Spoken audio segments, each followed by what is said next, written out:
How am I going to explain memetic warfare? Oh, I know. I'm just going to have to moon you.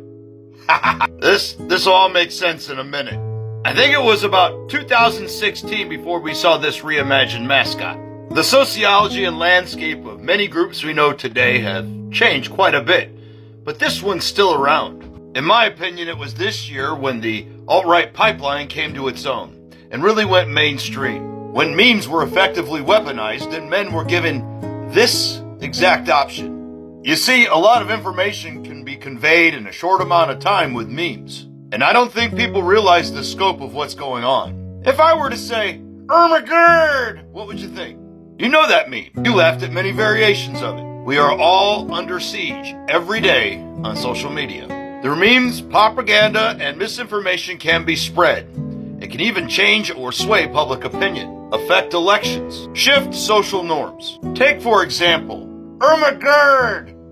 They're eating the dogs and the cats. If you put the word liberal over the Ermagerd girl, that's hard to say. Well, what would that be conveying? And how many guidelines would you circumvent? Now then, what if I were to put the word boomer over them and put a red hat on the Ermagerd girl?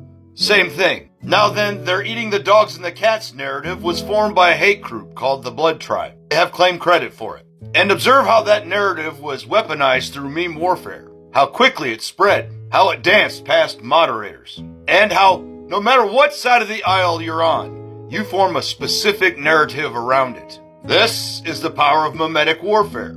Can you see it? The blood drop cross, most prominent symbol of the Triple K. And just like that, a new mascot was born for the alt-right.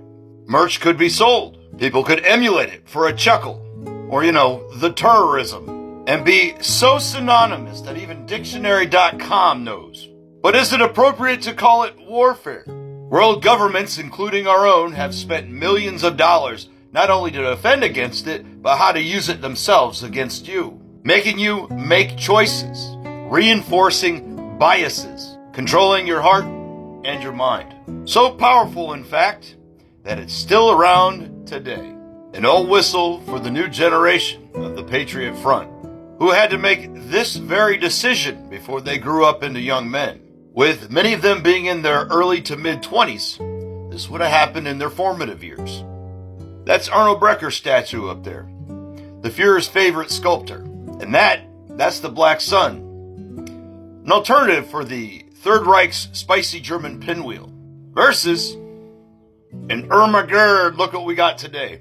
Those kids didn't stand a chance because they didn't know. Their teachers and parents didn't know. But now you know. And knowing is half the battle. And that's memetic warfare and the Moon Man. I'll see you next time. Ah-cha-cha-cha-cha-cha.